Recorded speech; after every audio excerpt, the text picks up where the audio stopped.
Amigos, que Dios les bendiga. Bienvenidos a una nueva edición del Evangelio Diario. Estamos a sábado 9 de abril, justamente en esta quinta semana del tiempo de Cuaresma. Estamos en sábado de Ramos, sábado anterior a Ramos. Mañana celebraremos el inicio de la Semana Mayor con el Domingo de Ramos en la Pasión del Señor. Hoy recordamos en la liturgia de la iglesia a Santa Casilda de Toledo. Fue la hija de un rey musulmán de Toledo. Practicaba la caridad cristiana, llevaba alimentos a los prisioneros cristianos de su padre y al ser descubierta, los alimentos que ocultaba entre sus ropas se convirtieron en rosas. Es la santa de este día. Muy interesante ese milagro. Un día, cuando realizaba esta labor de misericordia, fue sorprendida por su padre, que le preguntó por lo que transportaba, contestando ella que rosas, y rosas aparecieron al extender su falda. El padre de Casilda era el rey moro de Toledo, por lo tanto musulmán, llamado como Al-Makrín o Al-Mamún. Se dice que este hombre poderoso fue un sanguinario perseguidor de los cristianos, pero al mismo tiempo en otras biografías, todas muy antiguas, lo presentan como un apacible y bondadoso señor. Claro, después de ver el milagro en la vida de su hija. La figura de Santa Casilda de Toledo en la historia tiene el encanto de la sencillez y el sabor de lo heroico en el amor hacia el Señor. Ella cautivó al pueblo cristiano medieval y los animó a la fidelidad. La princesa mora tenía muy natural y abundante clemencia y ternura, aunque estaba rodeada de todo tipo de comodidades y atenciones por ser nada más y nada menos que una princesa. No soportaba la aflicción de los desafortunados que estaban en las mazmorras. Sentía una especial piedad con los olvidados pobres y los intentaba consolar llevándoles alimentos en el hondón de su falda. Pidamos pues la poderosa intercesión de esta gran santa, Santa Casilda. Hoy tomamos el texto bíblico del Evangelio según San Juan, capítulo 11, versículos del 45 al 57. Muchos judíos que habían venido a casa de María, al ver lo que había hecho Jesús, la resurrección de Lázaro, creyeron en él. Pero algunos acudieron a los fariseos y les contaron lo que había hecho Jesús. Los sumos sacerdotes y los fariseos convocaron al Sanedrín y dijeron: ¿qué hacemos? Este hombre hace muchos signos. Si lo dejamos seguir, todos creerán en él. Y vendrán los romanos y nos destruirán el lugar santo y la nación. Uno de ellos, Caifás, que era sumo sacerdote aquel año, les dijo: vosotros no entendéis ni palabra. ¿No comprendéis que os conviene que uno muera por el pueblo y que no perezca la nación entera? Esto no lo dijo por propio impulso, sino que, por ser sumo sacerdote aquel año, habló proféticamente anunciando que Jesús iba a morir por la nación. Y no solo por la nación, sino también para reunir a los hijos de Dios dispersos. Y aquel día decidieron darle muerte. Por eso Jesús ya no andaba públicamente entre los judíos, sino que se retiró a la región vecina al desierto, a una ciudad llamada Efraín, y pasaba allí el tiempo con los discípulos. Se acercaba la Pascua de los judíos, y muchos de aquella región subían a Jerusalén antes de la Pascua para purificarse. Buscaban a Jesús y estando en el templo se preguntaban: ¿qué os parece? ¿Vendrá la fiesta? Los sumos sacerdotes y fariseos habían mandado que el que se enterase de dónde estaba les avisara para prenderlo. Palabra del Señor.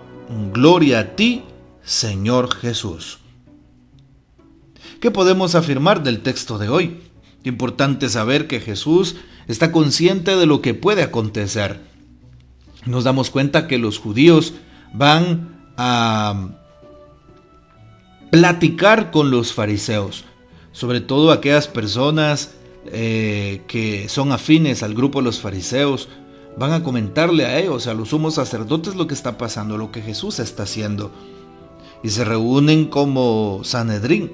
Pero claro, muchos en el Sanedrín estaban en contra de Jesús.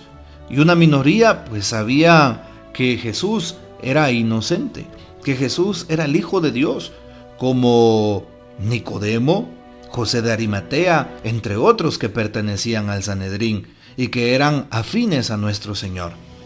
Pero claro, gana por supuesto en aquel grupo la discordia, gana sobre todo la envidia, el odio, el egoísmo. Como bien sabemos, Jesús representaba la contraria a los intereses del Sanedrín. Sí, porque Jesús estaba ganando adeptos, estaba convenciendo más a la gente con su doctrina. Y claro, aquellos veían un peligro, evidentemente no para el pueblo, no para la fe, sino un peligro más que todo económico, un peligro más que todo, pues, de poder. Y si nos damos cuenta, esta actitud puede llegar al corazón de cualquier ser humano. El hambre y la sed del poder, del tener y del placer, las tentaciones que el maligno enemigo pone en Jesús allá en el desierto cuando nuestro Señor está siendo tentado 40 días y 40 noches en el desierto, y el mal no tienta de esta manera. Hoy también Satanás tienta el corazón de aquellos hombres que se reúnen para confabular sobre la vida de Jesús en contra de nuestro Señor y deciden matarlo, dice hoy el texto bíblico. Es mejor que muera por la nación, dicen ellos, pero sabemos que Jesús muere para reunir a los hijos de Dios, dice el texto de hoy, para salvar al mundo entero, para liberarnos de nuestros pecados. En realidad, aquellos estaban cumpliendo la palabra de Dios, las profecías del Antiguo Testamento que decían que el Hijo de Dios, que el siervo sufriente de Yahvé, tenía que pasar por un camino de cruz, un camino de dificultad. Y aquellos, sin darse cuenta, en este caso los fariseos, estaban cumpliendo con la palabra de Dios. Qué importante es saber que nuestro Señor hoy muchas veces también se siente señalado, se siente torturado, se siente acusado por nosotros como lo hicieron los fariseos. El Señor se siente condenado, como lo condenaron los fariseos. Muchas veces podemos rechazar a Jesús, abandonar a Jesús, condenar a Jesús. Y no precisamente a Jesús que está en el altar o a Jesús que está en la Eucaristía, sino al Jesús de carne y hueso que tenemos cerca. Al Jesús que es mi compañero, al Jesús que es mi vecino, al Jesús que es mi familiar, al Jesús que está en la iglesia y que es mi hermano de comunidad, al Jesús incluso que es mi enemigo, al Jesús que no piensa como yo, al Jesús que está entre nosotros, al Jesús que tal vez no es de mi cultura, aquel Jesús que tal vez pues está con otro tipo de mentalidad que no va con la mía. Y por eso hoy debemos de cuidar nuestro corazón, nuestra vida y nuestra alma, porque podemos estar acusando a nuestro Señor sin darnos cuenta y tener la misma actitud que aquellos hombres que confabulan contra la vida de nuestro Señor. Por eso, hoy también una invitación a defender la vida humana y la dignidad humana, desde su concepción hasta su muerte natural, de defender pues también la dignidad de toda persona que esté siendo atropellada en sus derechos. Es lo que hace Jesús con las mujeres, los niños, los pecadores, los enfermos, los ancianos y todos aquellos excluidos en esa sociedad. Hoy también Jesús anuncia que va a padecer, si nos damos cuenta. Se va escapando a la tierra de Efraín, cerca del desierto, y lo andan buscando. Hoy también una invitación para estar cercano al Señor, para acompañar al Señor. Estos son días santos que empiezan con la Semana Mayor, con la Semana Santa. Una invitación para que acompañes a Jesús, para que vayas a su lado, como hacen aquellas santas mujeres cuando va camino del Gólgota, del Calvario. Acompañan a Jesús y van a su lado.